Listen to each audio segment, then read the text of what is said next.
All right, today we are moving into Acts chapter 10. This chapter 10 in Acts, is one of the most important chapters in Luke's book. It actually may be one of the most important chapters in the entire New Testament because it brings us to an extremely important moment in redemptive history. It's a time of transition from the old way of doing things to an entirely new era of God's redemptive plan. And all this deals with the Gentiles. The Greek word for Gentiles is ethnos. These are persons who were not Jewish. Everybody else, right? Okay. So up until this time, the Gentiles were considered outside the scope of the covenant God made with Abraham and Moses, and were really out of hope of being part of that covenant. But when Jesus inaugurated the new covenant, he broke down the barrier between Jew and Gentile, and it was now brought to everyone, as well as the Jews. When God led Israel out of Egypt to take them to the promised land of Canaan, he took certain steps to ensure their distinctiveness and separation from other peoples, to ensure that through this race, the Jews, the Messiah would come. God gave the Israelites the Mosaic covenant, where he made distinctions between what were clean and what was unclean. And this covered such things as washings, types of food that they were allowed to eat, contact with dead things, partaking of blood, contact with skin diseases, contact with those who were unclean, and so many other things. And because of all these regulations that Orthodox Jews followed, this led to their conclusion that the Gentiles themselves were unclean. They were unclean because they ate and touched things that the Jews were not allowed to eat or to touch. And because the Jews saw the Gentiles as unclean, all this had great ramifications. Milk drawn from cows by a Gentile was not allowed to be drunk by a Jew. Bread or oil that was prepared by a Gentile could be sold to strangers, but it was not allowed to be used by a Jew. No Jew could dine with a Gentile. That made them unclean. If cooking utensils were bought from a Gentile, they had to be purified both by fire and by water before they could be used. And that was done. For centuries, Jews saw themselves as separated from the Gentiles by the question of religious cleanliness and uncleanliness. And all of this, I told you last week, all of this caused a deep rift. One that only the gospel could bridge. And that was about to happen. It's what we're going to start seeing today. In our last study, we saw Peter. If you remember, he had been summoned from Lydda to Joppa by the followers of Christ. And when he came to Joppa, he was taken upstairs to where they laid Tabitha, or her Greek name was Dorcas, where they had laid Tabitha who had died. And he went up to see Tabitha, and he sent everybody out of the room because that's what he had learned. Jesus had done it before. And he sent everyone out of the room, and with his filling of the Holy Spirit, Peter raised her from the dead. And this was the first time an apostle actually raised anyone from the dead. And all this resulted in many people coming to faith in Jesus as the Messiah. But after that amazing healing, Peter's story takes a very strange turn. And so we're going to first look at the last verse in Acts 9. Who's got that? Acts 9, verse 43. And you'll have to read really loud because our microphone is broken today. And it came about that he stayed many days in Joppa with a certain tanner, Simon. Right. So Peter has been summoned from Lydda to Joppa by the disciples that were there in Joppa. So, I'm sure there must have been a number of places where he could have stayed with believers, right? But where does he go? Tanners. He goes to Simon the tanner's house, okay?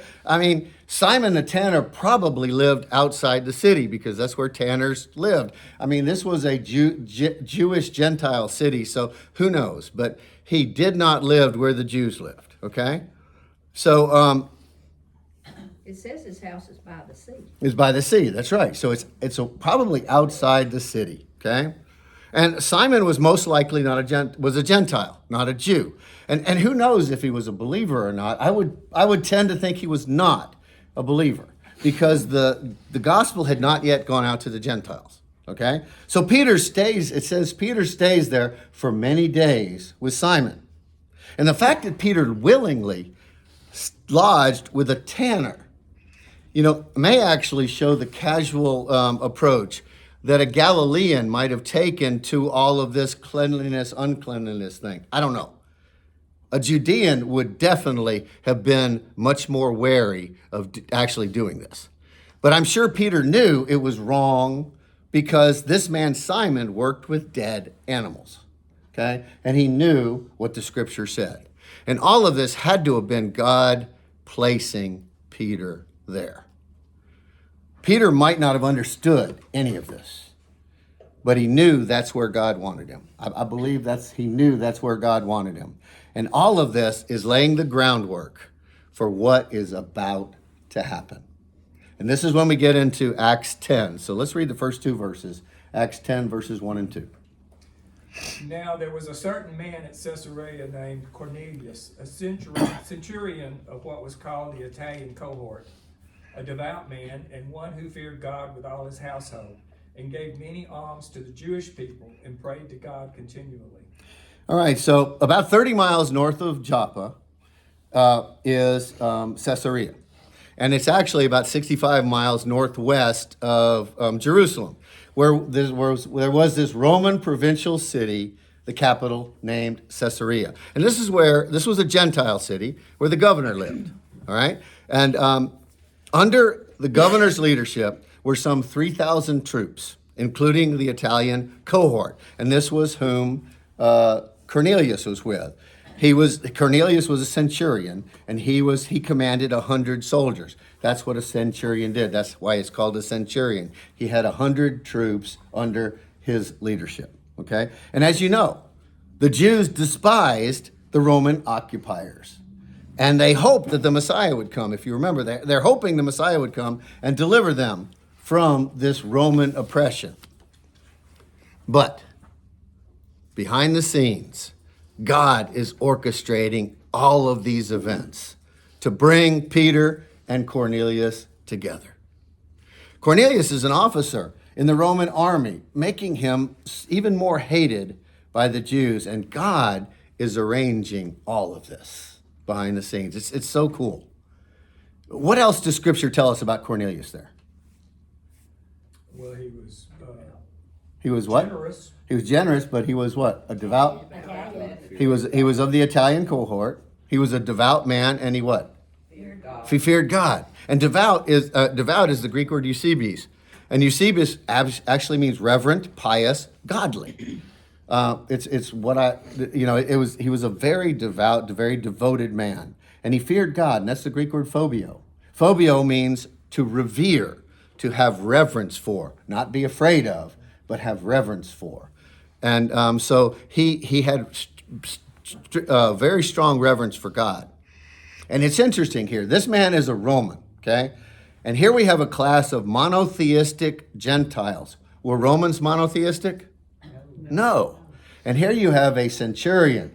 He's a monotheistic Gentile who worshiped the God of Israel as the one true God. And he respected the old covenant and the moral teachings of the Jews. This man especially observed the Jewish Sabbath when he could and practiced the main requirements of Jewish piety. These people he contributed to the synagogue, okay? And he would participate as he could, but in no way was Cornelius looked upon as a Jew, okay? He was not a Jew. For that to happen, he would have to become a proselyte. And for a man to become a proselyte, he would have to become circumcised. And I don't believe that he was circumcised. So, if he did get circumcised, he would be called a proselyte of righteousness. But I don't think that's what he was. I just think he was a devout man who followed God. think if you were circumcised, it would have said so. Well, it might have said so, it might not have, but yeah, you know. My footnote says he accepted Jewish beliefs and practices, but stopped short of circumcision. There you go. Okay, yeah, good. Yeah, I think and when I studied it, came up with the same thing. Yeah. Well, Cornelius himself not only believed in the God of Israel, but he taught his faith to his household, which means that his family, his servants, and his slaves all were part of the faith. Okay. So Scripture here also tells us that Cornelius gave many alms to the Jewish people and prayed to God continually. I mean, Cornelius's love and reverence was not just so much for the religious system of Judaism, but he had a love and devotion, I think, to Yahweh, to God. I believe he had a devotion to him. There was somewhat of a relationship there. I mean, he's not a Christian. He doesn't know Jesus. He's not part of the body of Christ. Cornelius was an old covenant believer, but a Gentile, an old covenant believer. And all that, folks, is about to change. So let's go to verse 3 and 4. Yeah, I Tom. wondered how he came to know God as a Roman and a pagan and come up through the ranks. Yeah. His parents, or I mean, it's just something to think about. It doesn't tell us, though. No, I thought, Tom, as I was looking through this, I thought the same thing. How did he become a believer? Yeah. We I don't. didn't know what to believe. I just Well, read his scriptures. Well, we're going to get to that a little bit, but we're not going to actually find out how he did at all. But we're going to find out how it came about, but not how he found God. Yeah. Yeah. All right, so let's read the next 2 verses. About the 9th hour of the day, he clearly saw a vision, and saw in a vision an angel of God who had just come to him, and said to him, Cornelius. And fixing his gaze upon him, and being much alarmed, he said, What is it, Lord? And he said to him, Your prayers and alms have ascended as a memorial before God. All right, so here we're told that Cornelius, well, we're actually not told that Cornelius was praying, okay? We're told that it was specifically at the 9th hour of the day, okay? Now, the 9th hour of the day is when? What? 3 o'clock in the afternoon. Yeah, because it starts at dawn, right? At 6 o'clock. So it's around 3 o'clock in the afternoon. And that is a customary time for Jews to pray. Okay? But if we go later down in Acts, into Acts 10, verse 30. Julia, do you have that? Are you on Acts? Who's got Acts 10? I didn't. Yeah, I can read it. Okay. And Cornelius said, 4 days ago to this hour, I was praying in my house during the 9th hour, and behold, a man stood before me in shining garments. Yeah, so here he's telling Peter exactly what happened. And it is in that verse that we found out that, yes, he was praying. I mean, you can assume he's praying because it's the 9th hour, but it doesn't tell us. But there, it tells us that he was indeed praying. And in broad daylight, while Cornelius was wide awake, during his afternoon prayers, he clearly sees a vision of an angel, which it says alarmed him. Okay, I'm guessing Cornelius had never seen an angel. I'm guessing he never had a vision, but he seems to handle it pretty well. I mean, He jumped to the conclusion it was from God. yeah, I mean, he hears Cornelius and he says, "What is it, Lord?" I mean, I think I'd have been a little more frightened than that, but you know. He said, "What is it, Lord?" He says, the angel tells him, "Your prayers and alms have been answered. They have ascended as a memorial before God." And now memorial is the Greek word memusanon. And memusanon means a record, something inscribed on a memory, a memorial offering. So Cornelius, what's happening here is his alms and all that has ascended as a memorial to God. And God has heard it. And Cornelius has been granted his prayer. So he's been granted his request. And now the truth was about to be told to Cornelius. Do our prayers, do our alms, do our gifts rise up to God? Yes. Yes. Yeah, I think they do. Are they received as memorials? Yes. I think they are. And I think here we know that they are. That God receives them as memorials. And he heard. And he heard what Cornelius wanted. You know, I think God himself didn't, here we know God himself didn't appear to Cornelius, did he? but his representative, his angel, did. And I think it's real interesting that the angel actually addresses Cornelius by name. So God is there to speak to Cornelius, but he's doing it through his angel. Okay? Now- In verse 2, I think it's important that What's it that? said that Cornelius prayed to God continually. Right, right. So prayer was not just a happenstance with him. No, and I think this is why God is using. I totally agree, Vonlin. That's why God is using Cornelius, because he was a devout man who wanted God. Yeah, but he's a Gentile, and he's not. He has no access to God yet. Okay, and that's what's so interesting about this whole chapter 10. All right, let's read the next two verses, verse 5 and 6. And now dispatch some men to Joppa, and send for a man named Simon, who is also called Peter. He is staying with a certain tanner named Simon, whose house is by the sea. Yeah, so the angel tells Cornelius that he needs to send for this man in Joppa named Peter. And he says his name is Simon, but there's a little confusion because he's staying with a guy named Simon, so he's also known as Peter. So it's good. He's looking for Peter. He's not looking for the tanner. He's looking for Peter, okay? But he tells him exactly where Peter is staying, at this house in Joppa, this house by the sea, in Simon the tanner's house. All right, so let's read the next two verses, verses 7 and 8. Who's got that? Oh, I do. And when the angel who was speaking to him had departed, he summoned 2 of his servants and a devout soldier of those who were in constant attendance upon him. And after he had explained everything to them, he sent them to Joppa. Okay, so the angel tells Cornelius what he needs to do, and he leaves, right? And as soon as the angel leaves, Cornelius did exactly what he was told. He called for 2 of his servants, 2 of his closest servants, to come along, and he along with them, he brought a God-fearing, devout soldier under his command, and he explains everything to them.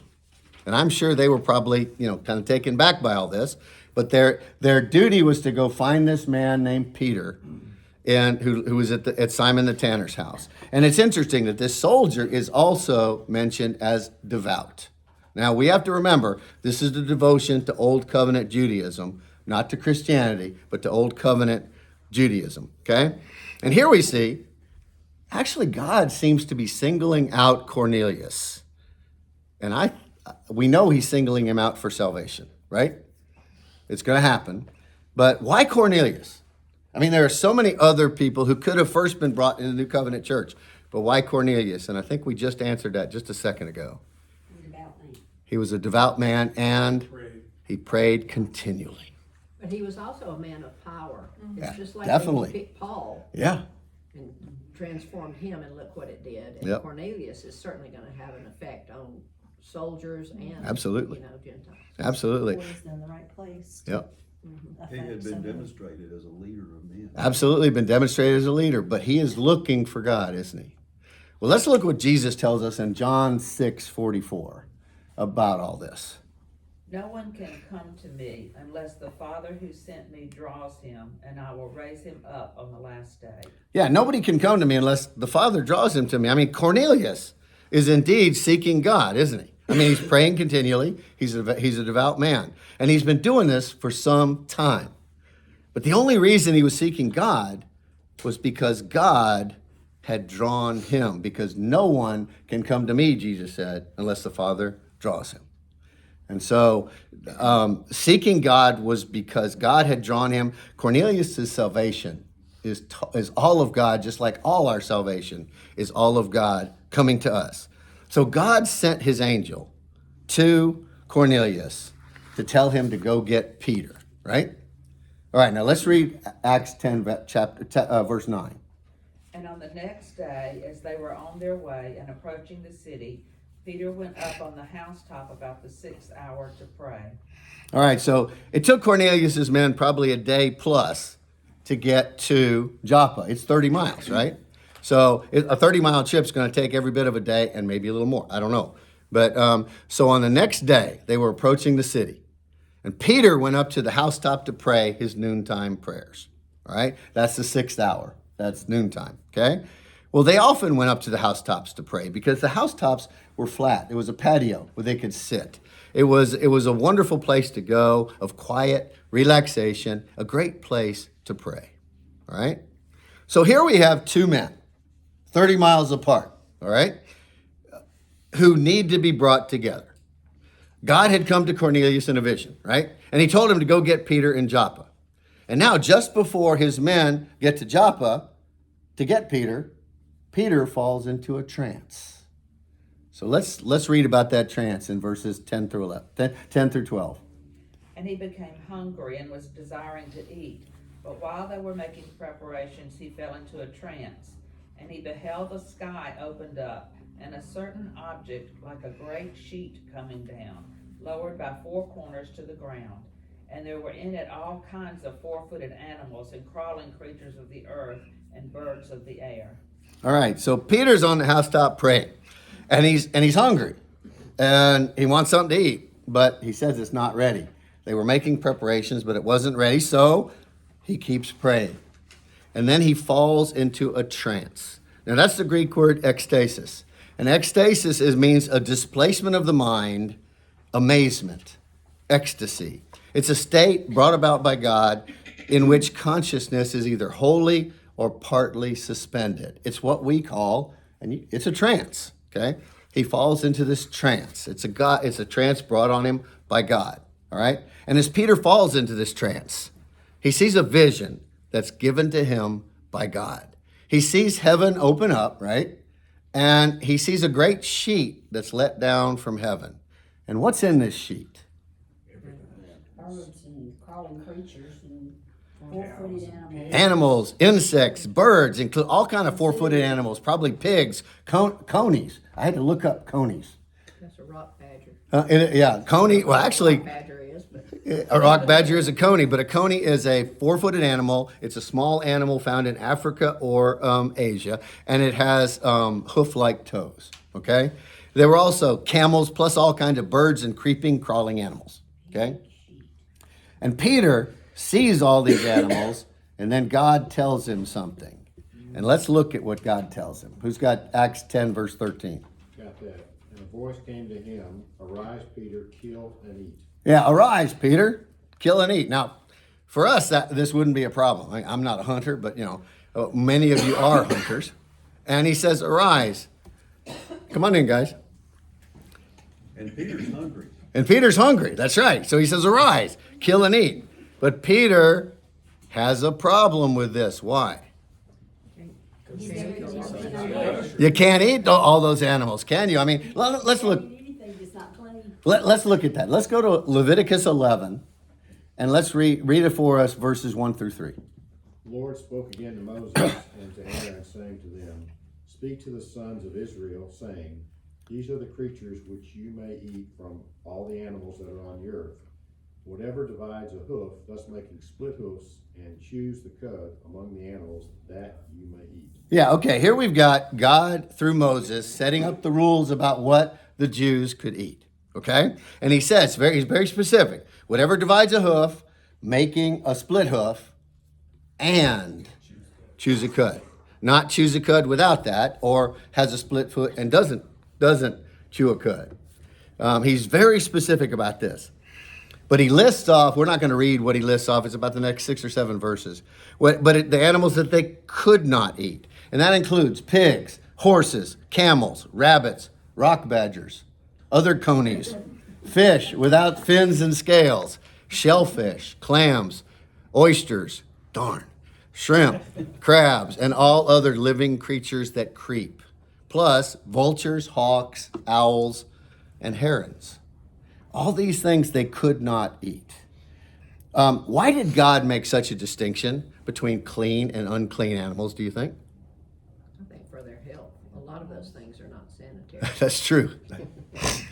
Yeah, I mean, Oftentimes, I think it was also to almost teach discipline okay, discipline, yep. Separation and from other separation people. from other people. Yeah, I mean, it's definitely, health is definitely, I think is definitely part of it. And that helped save a lot of the Jews.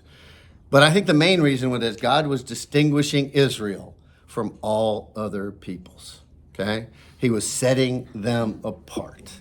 And to do that, they had to keep to these laws. Now let's look further in Leviticus and see what God says there. Let's look at Leviticus 20, verses 25 and 26.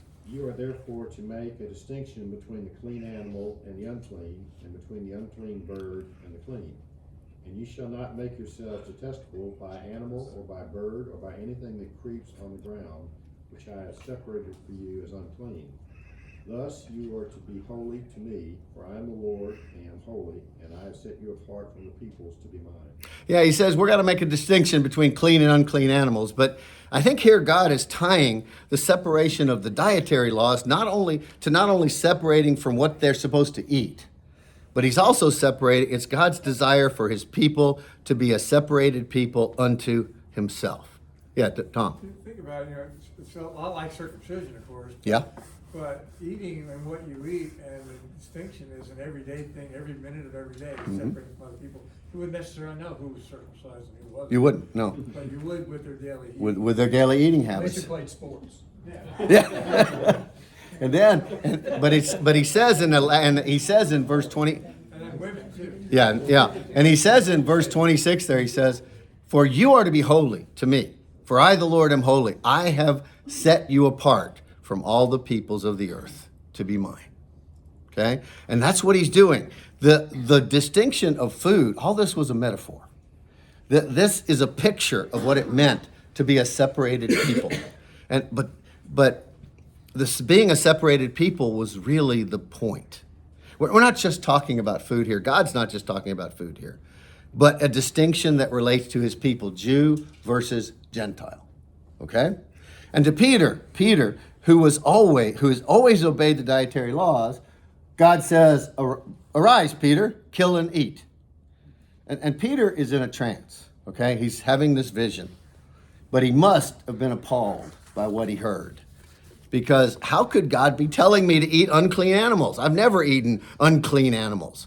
I mean, he just had me stay with a Gentile tanner for I don't know how long.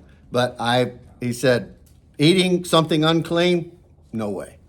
What was the deal about the quail, though?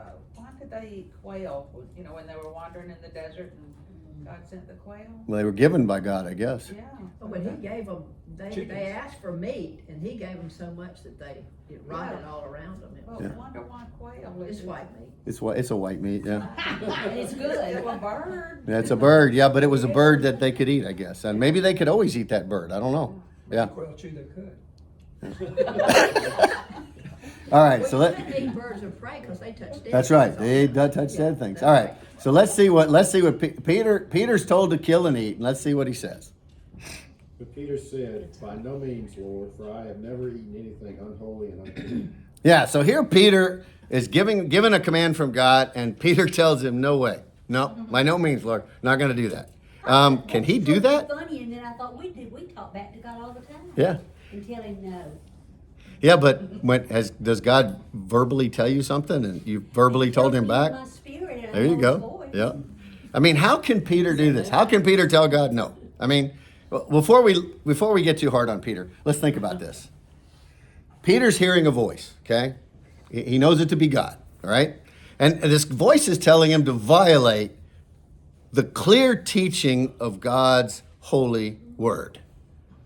I mean, so he refuses. I mean, Peter must have thought this was a test of his loyalty, because God's holy word tells him you can't eat this. So he's always not eaten unclean food. So he must be thinking this is a test of his loyalty. So he's refusing, announcing his firm resolve to live in ritual purity. And I'm sure God listened to Peter's protest, knowing that Peter had lived his life. Peter's living the life, never eating anything unclean. But then God speaks again. Let's read verse 15. Who's got I'm kind that? of struggling with Peter's, not going to eat anything unclean, but he just spent many days. I mean, why is that okay, but this dietary thing is not okay? I don't think Peter understands what's going on, though. I really don't. I mean, he's not supposed to be with that tanner, okay? And I've always read this stuff and never actually and all of a sudden it hit me this week or last week that, wow, he's with a tanner. That's unclean. How is it? But it's preparing him for what's about to happen. It's almost like we do in categorize sins sometimes. Yeah. The little white lie. There's the doesn't matter, but- little sins and the big sins. Yeah. Yeah. You know. Quail is not unclean. Okay, there you go. Thank you. She's holding up her phone. She Googled quail. So, yeah. Thank you, Susan. We were all stuck on that, Susan. I'm glad. All right. Thank you for helping. All right, let's read Acts 10, verse 15. Who's got that? Okay. And again a voice came to him a second time, what God has cleansed, no longer consider unholy. Yeah, so he hears it a second time. He says, what God has cleansed, no longer consider unholy. At that moment, at that very moment, centuries of dietary laws and legal requirements that God had placed on his people through Moses were instantly repealed. Keeping the laws had been vital to Old Testament Jews. That's why Shadrach, Meshach, and Abednego went to the fiery furnace, wasn't it? It's also why Daniel went into the lion's den. I mean, these men refused to bow down to the king and to his rules, okay?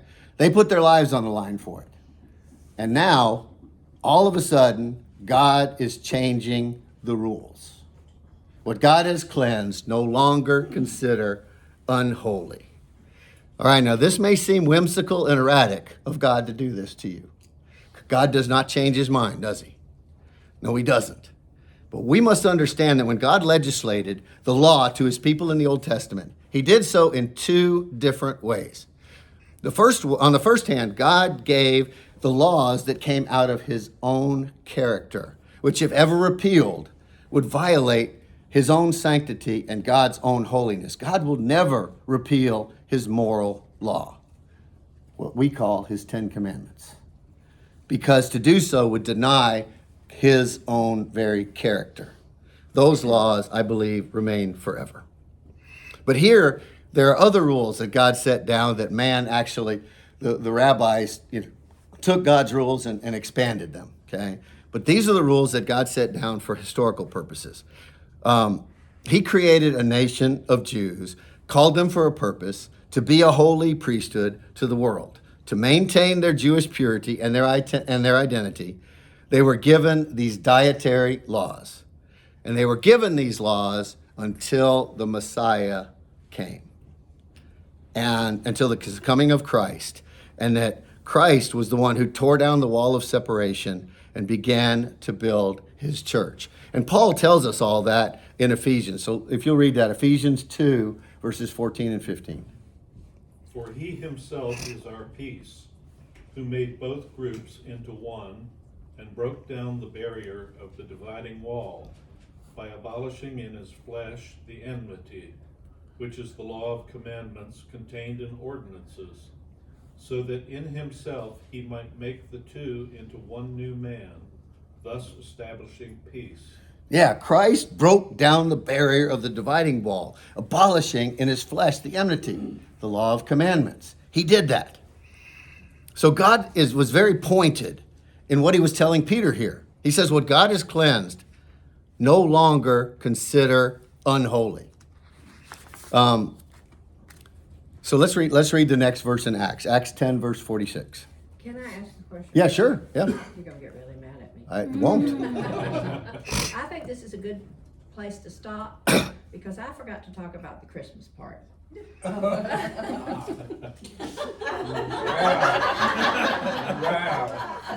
You got it all set up now, so you can. All right, so I'll start there next week. Okay. Is that all right? All right. Is it okay? So I guess I'm not going to get mad. I had a great Well, how much longer was it gonna take? 5 minutes maybe. Well, go ahead.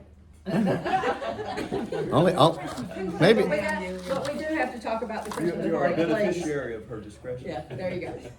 Take off. All right. What was I asking somebody to read? 10:16. 10:16. Yeah. And this happened 3 times, and immediately the object was taken up into the sky. All right. So here we see Luke tell us that all this happened how many times? 3 times. Not twice, but 3 times. What's the significance of 3? Does anybody know? So a number of times Paul prayed to get rid of his. Sure. And it didn't work, did it? No. Right, Trinity. It's the Right, Trinity. God. It's For the ascension. for the Jews, 3 times meant complete and good. So here, God is telling Peter 3 times that this number, that he's telling him 3 times that these animals are okay to eat. And Peter said every time, he refused to eat it every time. And probably the 3rd time he realized, okay, if you're telling me 3 times it's okay to eat, they must be okay. So that changes. All right, let's read verses 17 and 18. Now while Peter was greatly perplexed in mind as to what the vision which he had seen might be, behold, the men who had been sent by Cornelius, having asked directions for Simon's house, appeared at the gate. And calling out, they were asking whether Simon, who was also called Peter, was staying there. Yeah, so Peter's actually very confused by his vision. And I can imagine he was very confused, okay?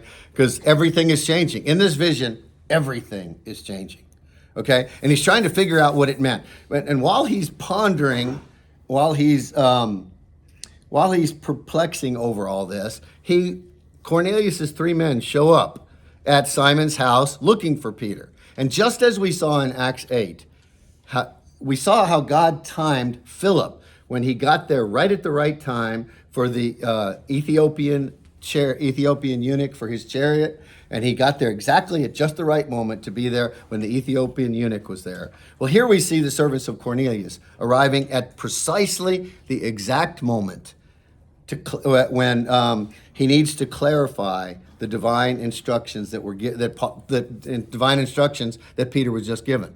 I mean, Cornelius has been praying, right?